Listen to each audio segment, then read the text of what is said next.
우리 7월에는 오직 5가지 오직에 대해서 함께 나누고 있어요. 오늘은 오직 믿음에 대해서 우리 같이 그것이 무엇을 의미하는지 살펴보도록 하겠습니다. 오직 믿음이라는 것은 하나님의 가장 귀한 선물을 확인하는 시간이고, 우리 구원에 있어서 과연 오직 믿음인가 아닌가에 대한 굉장히 중요한 핵심을 다루는 주제입니다. 우리가 하나님의 자녀가 되고 우리가 구원을 받게 되고 영원한 생명을 얻게 되는 것이 오직 믿음으로냐, 아니면 믿음 말고 더불어 필요한 것이 있느냐에 대한 결정인 거죠. 그리고 우리 예수님을 믿는 같은 예수교, 개신교, 그리스도교, 이런 우리 기독교 안에서 개신교는 오직 은혜, 오직 믿음, 이것을, 그리고 오직 성경, 이런 주제를 같이 공통점으로 갖고 있습니다. 오직 그리스도, 오직 하나님의 영광은 이제 나머지 두 주에 함께 나누게 될 것이고요. 그래서 오늘은 오직 믿음에 대해서 함께 살펴보게 되는데, 우리의 오직 믿음에 대해서 먼저 생각해 볼 문제는 행위와 믿음에 대한 거예요. 우리가 의롭다함을 받는 것, 의롭다함을 받는다는 것은 무슨 의미냐 하면 더 이상 죄가 있다 없다? 없다. 없다라고 선언받는 것을 의롭다함을 칭함받았다라는 거예요. 이것은 그래서 법적인 선언이고요, 관계의 회복입니다.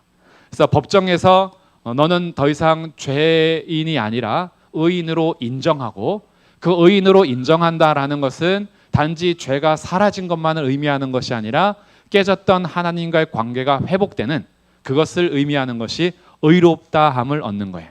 그럼 우리가 죄 없음, 의롭다함을 선언받는 데 있어서 과연 오직 믿음만 있으면 되느냐, 아니면 믿음과 더불어서 우리에게 어떤 행위가 필요하느냐, 이것은 굉장히 중요한 또 말씀이 되겠죠.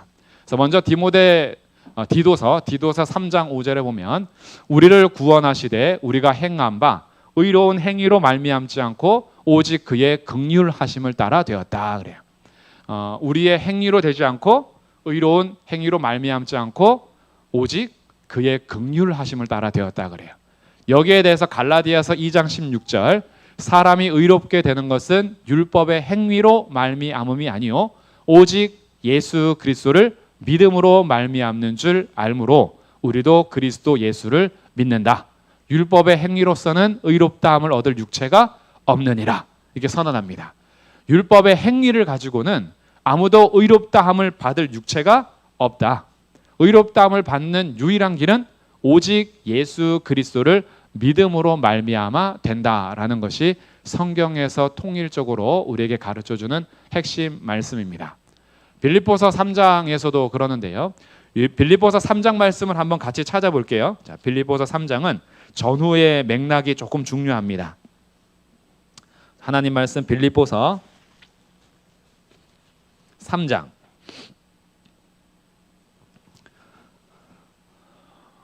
지금 사도 바울이 빌립보 교회 성도들에게 하나님께로부터 난 의에 대해서 말하려고 하는 부분이 3장부터의 말씀인데, 근데 3장에서 4절부터 뭐라고 하냐 하면, 그러나 나도 육체를 신뢰할 만하며 만일 누구든지 다른 이가 육체를 신뢰할 것이 있는 줄로 생각하면 나는 더욱 그러하다. 육체적으로 흠잡을 데가 없다라고 자기가 고백하는데, 5절 말씀입니다. 나는 8일 만에 할례를 받은 사람이다. 이스라엘 족속이다. 베냐민 지파요, 히브리인 중에 히브리인이요, 율법으로는 바리새인이요, 열심으로는 교회를 박해하고 율법의 의로는 흠이 없는 자라. 이게 바울의 자기 자랑이에요. 내가 만약에 육체를 자랑하는 사람들처럼 나도 육체를 자랑한다면 자랑할 것이 너무 많다. 나는 정통 히브리인파고, 나는 베냐민 지파고, 나는 율법으로 보면은 흠이 없는 자다, 이 정도로 말하는 사람이에요. 이거는 무슨 선언과 같냐 하면 난 도덕적으로 윤리적으로 죄진 적이 없는 사람이야, 이런 선언이에요. 바울이 그 정도로 양심에 거리낌 없이 살았던 거예요. 하나님의 말씀이라면 순종하며 살았던 사람인 거예요. 그러니까 본인은 율법의 의로 자기를 평가했다면 흠이 없는 사람이 누구예요? 바울 자신이에요. 그런데 그 다음에 하는 얘기가 핵심이에요. 율법으로 평가했을 때 나는 흠없는 사람이지만, 그러나 7절, 무엇이든지 내게 유익하던 것을 내가 그리스도를 위하여 다 해로 여길 뿐더러. 율법으로 평가됐던 나의 의는 그리스도 앞에 서보니 다 해가 될 뿐이다 그래요. 왜 그랬을까요? 율법의 행위로 완전했던 자기의 삶이 예수님께로 가지 않았던 거예요. 그러니까 나는 도덕적으로, 윤리적으로, 율법적으로 아무 잘못이 없기 때문에 예수님께 갈 이유가 없었던 거예요. 오히려 예수 믿는 자를 박해하는 것이 하나님의 뜻이라고 생각했고, 나는 예수님이 필요 없는 사람이었어. 그러니 율법으로 완전했던 자기의 삶은 오히려 그리스도 앞에서 해가 될 뿐이었던 거죠. 이것은 이런 것과 같아요. 우리가 어떤 입장권을 하나 이제 갔는데, 놀이동산 좋아하시는지 모르겠어요. 에버랜드 자유이용권을 가졌단 말이에요. 근데 에버랜드 자유이용권은 그동안 거기 들어가면 모든 것을 자유롭게 쓸 수 있는 게 자유이용권이잖아요. 근데 내가 가지고 있었던 것은 한 기구를 탈 수 있는 입장권이었어. 근데 내가 이 입장권이 최고인 줄 알았어요. 그래서 그 입장권을 손에 꽉 쥐고 자유이용권을 가질 생각을 못했던 거지. 그리고 에버랜드에 들어갔는데 놀이기구 하나 탔더니 그 다음부터 못 탄대. 당황한 거예요. 나는 이것 때문에 자유이용권 누가 주려고 했을 때도 괜찮아, 난 입장권 있어, 나도 표 가지고 있어, 이러고 살았는데, 알고 보니까 그 표가 없었다라면 자유이용권을 가질 뻔했어. 근데 그 표를 가지고 있는 바람에 자유이용권을 줘도 내가 싫다 그랬던 거예요. 오히려 자유이용권 가지고 있는 사람들을 박해했어. 그리고 멸시했어요. 알고 보니 그 자유이용권이 에버랜드 전체를 누릴 수 있는 그런 표였다라는 것을 나중에 알고 나니, 내가 그동안 쥐고 있었던 이 입장권은 아무것도 아니었던 거예요. 오히려 해가 됐어요. 왜? 자유이용권을 손에 못 쥐게 만드는 해로 여겨진 거죠. 지금 이런 얘기예요. 내가 율법으로 완전히 행했던 사람이다 보니까 자기는 흠이 없고 죄인이 아니고 의인이라고 생각해서 예수님이 필요 없었던 거예요. 그러니까 율법으로 행했던 자기의 모든 삶이 오히려 그리스도를 위하여 해로 여길 뿐더러, 그뿐만이 아니라 8절, 또한 모든 것을 해로 여겼다. 자기가 그동안 자라왔던 8일 만에 할례를 받고 이스라엘 족속 베냐민 지파 히브리인 율법으로 바리새인, 이 모든 자기의 인생이 그리스도 앞에 나가지 못하게 하는 해가 됐다라는 것을 알게 됐지요. 그래서 내가 이 모든 것을 해로 여긴 이유는 내 주 그리스도 예수를 아는 지식이 가장 탁월하고 뛰어나고 귀하기 때문이다. 이 고상하기 때문이다, 이런 뜻이에요. 예수 그리스도를 아는 것이 다 가장 귀해요. 내가 그를 위하여 모든 것을 잃어버리고 배설물로 여기는 이유는 그리스도를 얻고 그 안에서 발견되려 함이니, 내가 가진 의는 율법에서 난 것이 아니요 오직 그리스도를 믿음으로 말미암은 것이니 곧 믿음으로 하나님께로부터 난 의라. 아멘. 마지막 결론적으로 하는 얘기가 이겁니다. 내가 율법으로 의로워서 그것으로 의롭다함을 받을 수 있을 줄 알았는데 아니더라.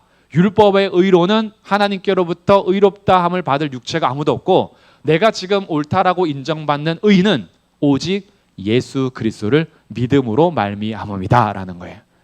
이게 만약에 율법으로 흠 있는 자가 얘기했다면, 야, 닌 죄가 많으니까 그런 얘기하지, 이렇게 할 수 있어요. 근데 바울이 자기를 뭐라 소개했다고요? 율법으로는 흠이 없는 자라고 자기를 소개했어요. 근데 율법 앞에 자기 스스로 흠이 없다라고 진단했어도 그거는 자기 진단이에요.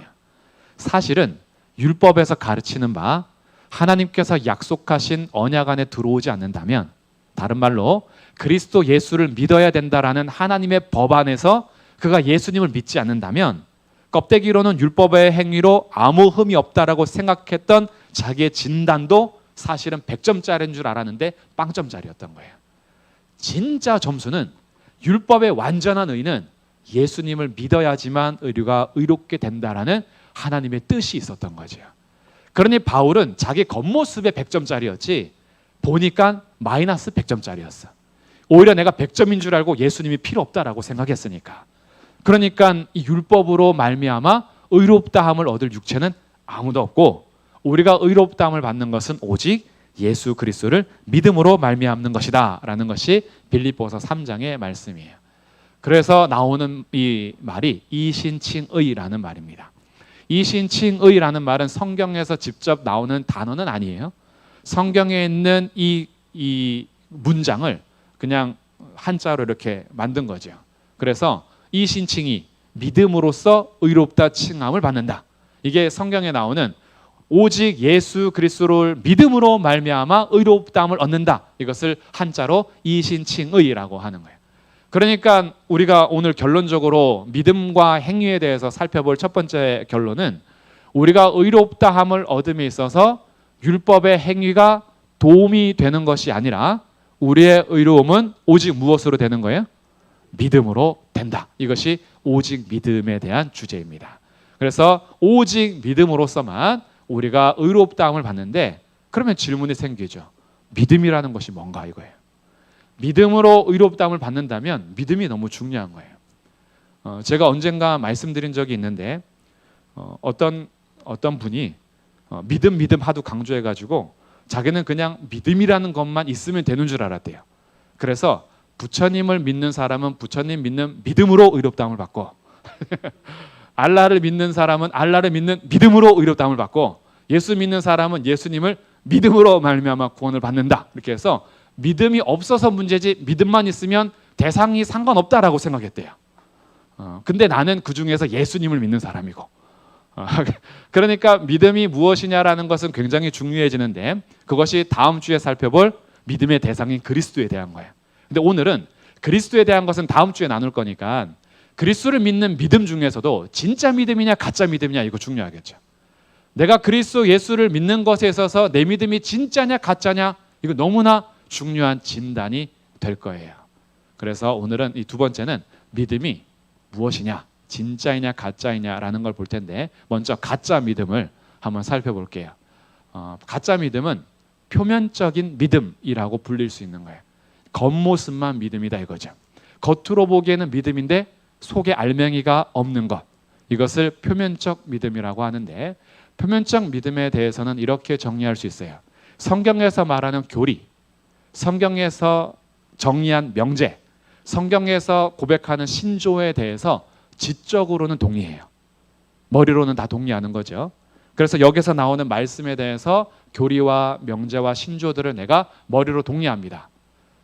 그런데 그것이 나의 주장일 뿐이고 그리고 말뿐이고 지적 동의에 대해서 내가 살아가지 않는 그런 믿음은 이것은 구원하는 믿음이 아니다. 이게 표면적 믿음이에요. 머리로는 동의하는데 그냥 머리로 동의할 뿐이지 그것이 내 삶에서 나타나지 않는다. 그것은 우리를 속이는 믿음일 수 있어요. 야고보서 2장 14절 내 형제들아 만일 사람이 믿음이 있다라고 말은 하는데 행함이 없으면 무슨 유익이 있으리요? 그 믿음이 능히 자기를 구원하겠느냐? 대답은 뭐예요? 구원할 수 없다.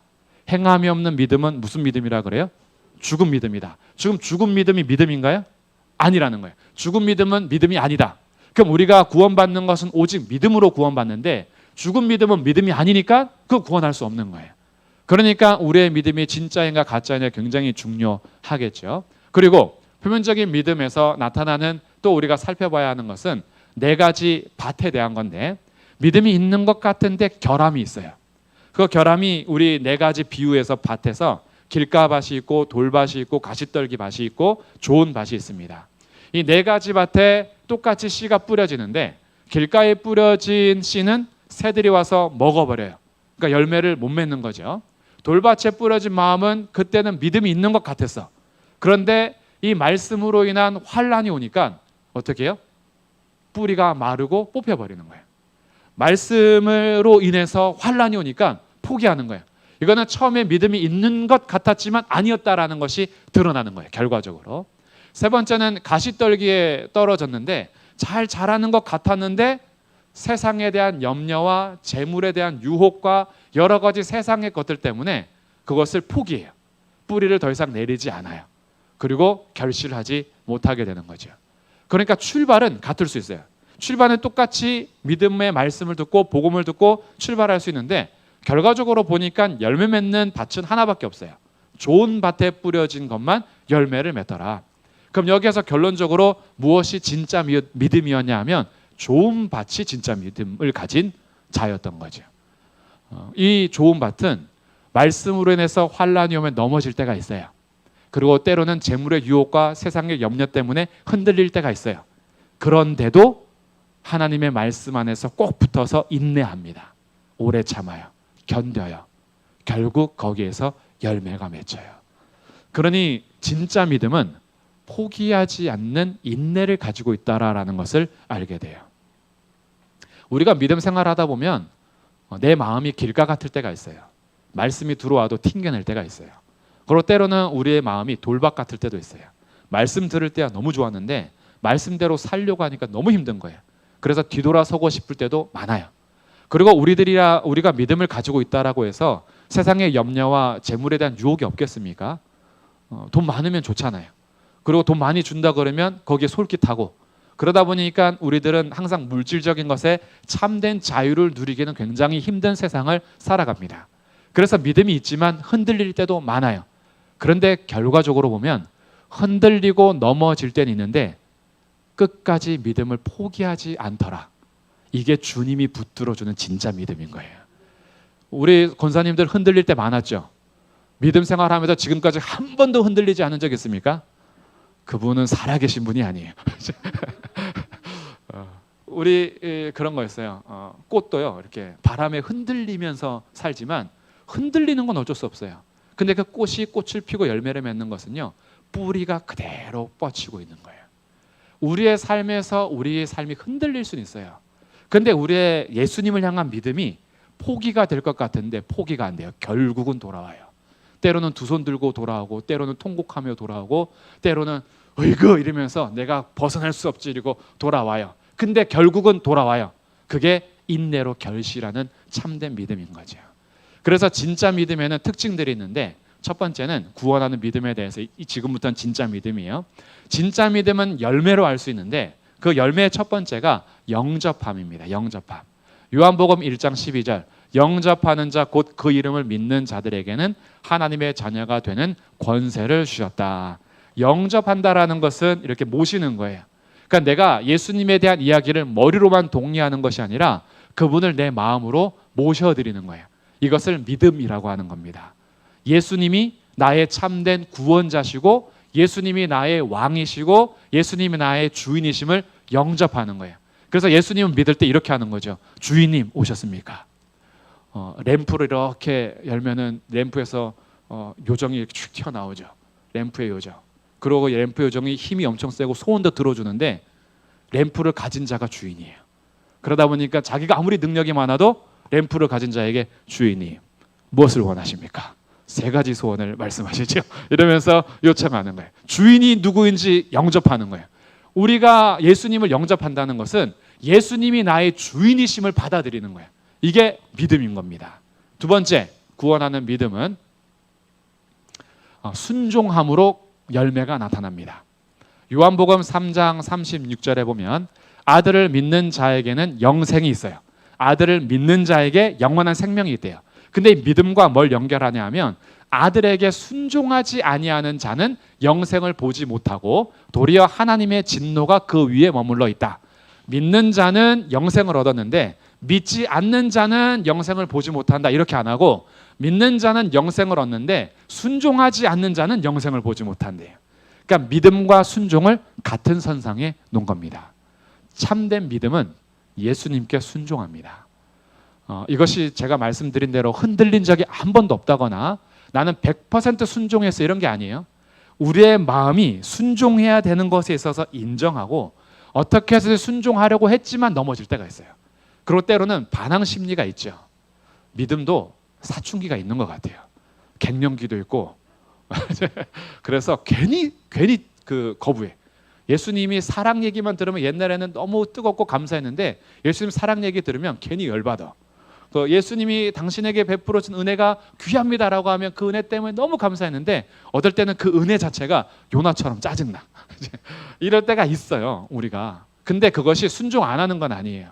우리들이 아들에게 순종한다라는 것은요, 결국에는 내가 무릎 꿇어야 될 대상이 누군지를 아는 거예요. 그렇게. 그래서 우리가 믿음에 대해서 참된 믿음이냐라고 볼 때 결국엔 내가 예수님께 순종하기 위해서 무릎을 꿇느냐, 그것으로 결과가 나타나는 거예요. 과정은 흔들릴 수 있어요. 과정은 순종할 때도 있고 안 할 때도 있어요. 그러나 결국 진짜 믿음은 끝에 보니까 결국 주님께 무릎 꿇더라. 이게 순종함으로 나타나는 것이고, 세 번째는 거함입니다. 거한다라는 것은 사는 거잖아요. 요한복음 15장 4절 5절 내 안에 거하라 나도 너희 안에 거하리라. 함께 사는 거예요. 예수님이 우리의 포도나무고 우리가 가지기 때문에 예수님께 붙어 있는 삶으로 믿음이 증명됩니다. 그래서 우리가 누구와 함께 사느냐라는 것이 굉장히 중요한데, 내가 예수님과 함께 살기 위해서 나의 삶의 모든 기준들과 또 방향들을 설정하면서 살고 있느냐, 이것으로 믿음이 평가돼요. 내가 예수님을 믿는다라고 하면서 나의 앞길에, 나의 직업에, 나의 일상에 예수님이 전혀 상관없다, 예수님과 안 사는 거예요. 그런데 내 모든 삶에 예수님이 항상 기준이 되기도 하고, 때로는 그 예수님 빼놓고는 나의 인생의 계획이 안 될 때, 그것이 함께 사는 겁니다. 그러다 보니까 우리 그리스도인들이요, 어디 가서 자기소개할 때 어려움을 느낄 때가 많아요. 왜냐하면 우리가 자기소개할 때는 내 인생에 대해서 얘기해야 되는데, 그것이 기독교 회사가거나 믿음의 공동체가 아닌 이상이야 거기서 내가 창세전에 저를 택하신 하나님의 은혜로 말미암아 내가 지금까지 어디를 나왔는데 주님의 은혜로 살아왔고 주님께서 나에게 베풀어 주신 그 은혜로 인해서 내가 이렇게 됐습니다라는 자기소개서를 제출할 수가 없어요. 그렇게 제출할 수 있는 회사가 없죠. 거기에는 내가 살아왔던 삶을 얘기해야 되긴 하는데 하나님을 빼놓고 얘기해야 돼. 그러니까 하나님 빼놓고 얘기할 게 그렇게 많지는 않은 거예요. 그러니까 어렵죠. 근데 그게 정상인 거예요. 예수님 빼놓고는 내 삶을 얘기할 게 별로 없는 거. 근데 내 모든 삶의 구석구석에 전반적으로 예수님이 계셨기 때문에 내가 지금까지 살아온 거예요. 이게 진짜 믿음을 가진 사람의 거함입니다. 내가 한번 뒤돌아보면서 예수님 없이도 전 잘 사는데요, 이러신 분은 거하지 않는 거예요. 거하지 않는 거. 네 번째, 구원하는 믿음은 사랑함으로 드러나요. 사랑함. 하나님이 너희 아버지였으면 너희가 나를 사랑하였으리니 이는 내가 하나님께로부터 나와서 왔음이라. 예수님을 향한 사랑이 나타납니다. 그래서 베드로도 예수님을 부인하고 떠날 때가 있었잖아요. 모른다 그러고 막 자기 저주하면서까지 절대 모른다 그러고 떠났는데, 예수님께서 와서 베드로에게 다시 3번을 질문하십니다. 요한의 아들 시몬아, 네가 나를 사랑하느냐? 그래요. 그러니까 베드로가 어떻게 해요? 그러하옵니다. 내가 주님을 사랑하는 줄 주님께서 아십니다. 그래요. 그러니까 내 양을 먹여라. 이것을 3번 반복합니다. 그런데 예수님이 이렇게 질문하지 않으셨다는 거예요. 베드로야, 너가 내 양들을 사랑하느냐? 글쎄요, 저 양들을 사랑할 수 있을까요? 그 양들을 사랑해서 맡긴 게 아니라 예수님 사랑해서 맡긴 거예요. 이게 사랑으로 연결됩니다. 예수님을 사랑하는 사랑은 성도를 향한 사랑으로 흘러가게 되어 있어요. 왜? 성도들이 예수님의 몸이고 양들이기 때문에. 그래서 우리가 진짜 구원하는 믿음에 대해서 진단할 사랑은 예수님을 사랑하는가 이거예요. 예수님을 사랑하는가. 한때는 저도 이제 반항 심리가 있어가지고 이런 용기가 있었어요. 어쨌든 내가 주님을 떠나도 주님은 날 포기하지 않으실 테니까 갈 때까지 가보자. 이럴 때가 있었어요. 왜 그런 갈등을 했냐 하면, 저의 인생 속에서는 크게 간증거리가 없어요. 어렸을 때부터 그냥 너무 자연스럽게 예수님 안에 있었던 것 같은 거죠. 근데 가보니까 예수님을 격하게 만나신 분들이 너무 많더라고요. 예수님 얘기할 때 이 간증이 너무 많은데 나는 할 얘기가 없어요. 그래서 간증이 있어야지 진짜 만나는 것 같은데, 그 간증이 있으려면 예수님을 좀 떠나야 될 것 같은 거예요. 그래서 내가 한번 갈 때까지 가보자. 그리고 나도 한번 막 살아보자. 막 이런 마음이 막 들 때가 있었어요. 근데 그때 마음 한구석에서 뭐가 포기가 안 되냐 하면, 그래서 예수님 안 사랑할 거야? 이 마음은 포기가 안 되는 거예요. 예수님 사랑하느냐라는 질문에는요, 그 사랑의 크기가 클 때도 있고 작을 때도 있지만 예수님 사랑하지 않아요는 못 하겠는 거죠. 이게 우리에게 주신 부어신 사랑 때문이에요. 때로는 내 마음과 또 나의 행동이 반항할 때가 있어요. 그런데 네가 나를 사랑하니? 라고 할 때 그 사랑 안 해요 라고 대답은 할 줄 몰라도 마음 깊은 곳에서 어찌 사랑하지 않을 수 있겠는가. 사랑이 포기가 안 돼요. 그게 구원하는 믿음, 진짜 믿음이 나타나는 열매입니다.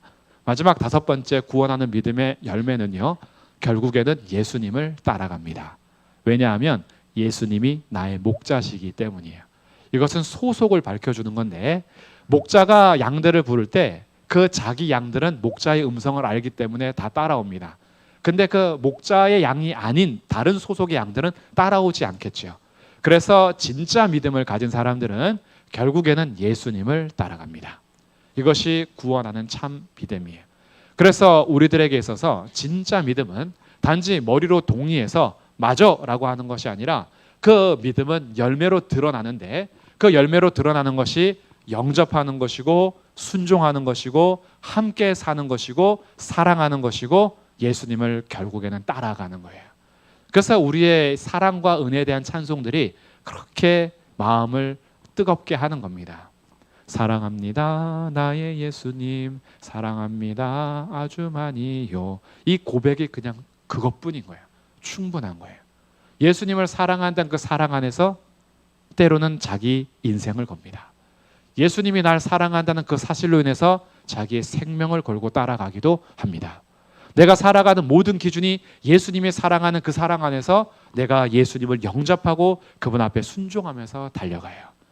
그 앞길에 험한 산이 놓였다 해도 결국에는 눈물 흘리면서 주님을 영접합니다.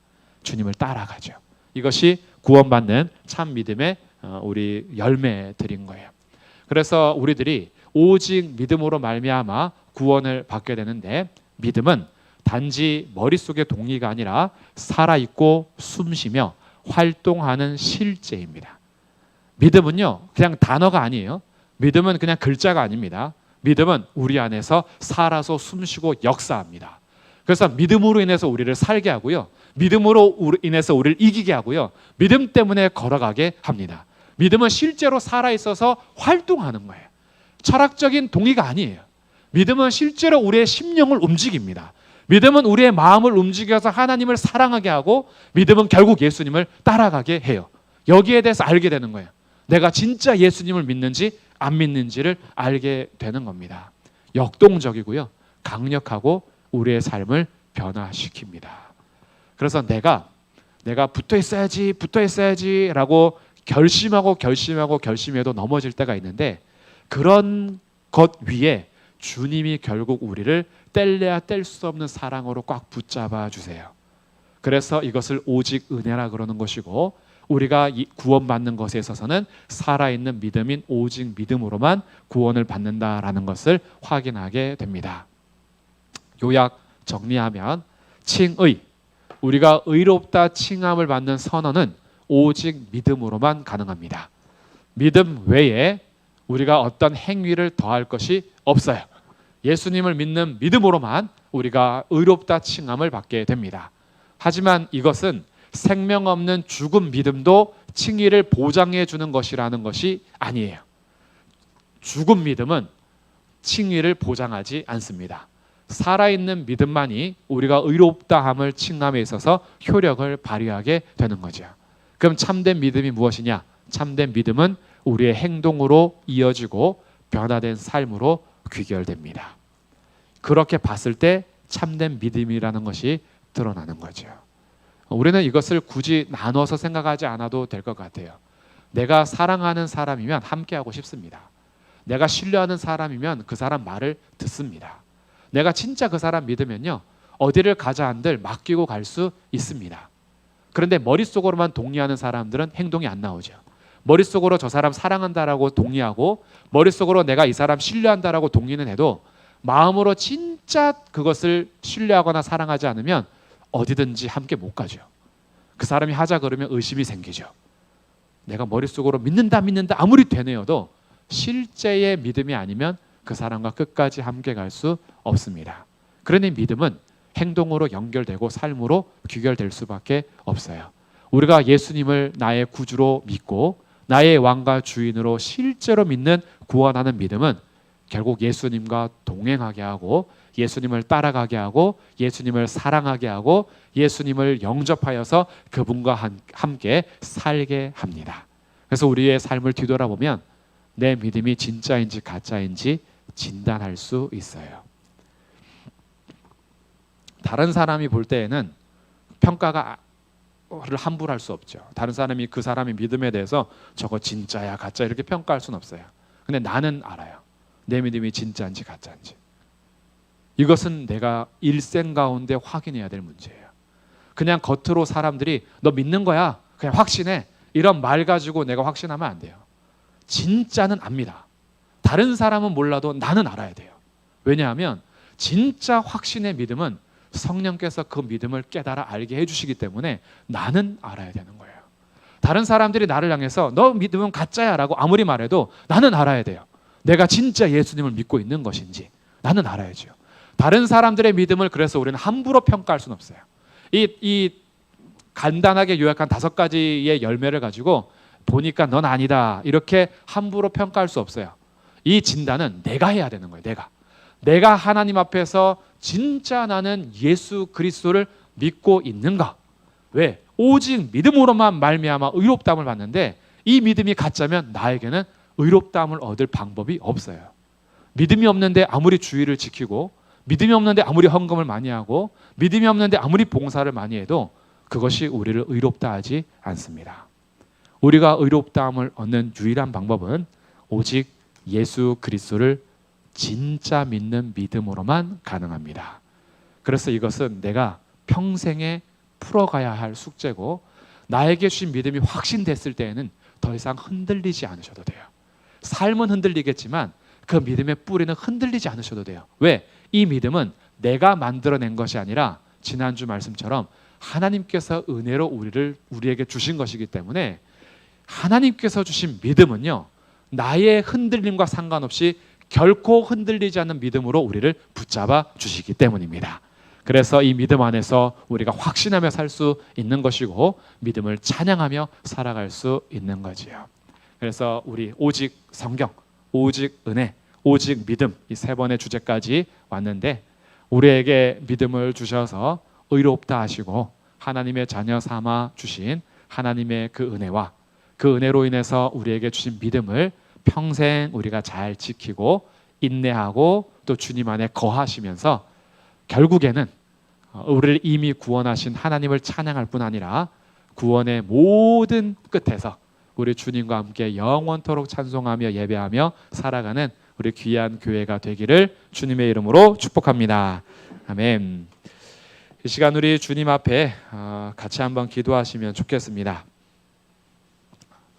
하나님께서 우리에게 주신 믿음이 정말 얼마나 귀한지 그 믿음을 놓지 않고 살아가는 참된 믿음의 삶이 될 수 있도록 함께 자기 자신을 위해서 기도하고 또 우리 누군가 연약한 성도들이 지금 생각난다면 하나님 주님께서 주신 믿음으로 꼭 붙들림 받아서 지금은 흔들리고 지금은 연약해 보이지만 결국에는 하나님께서 붙잡아 주는 믿음으로 승리하는 성도가 되게 해주십시오라고 우리 그 생각나는 지체를 위해서도 같이 기도하시면 좋겠습니다. 우리 다 함께 기도하겠습니다.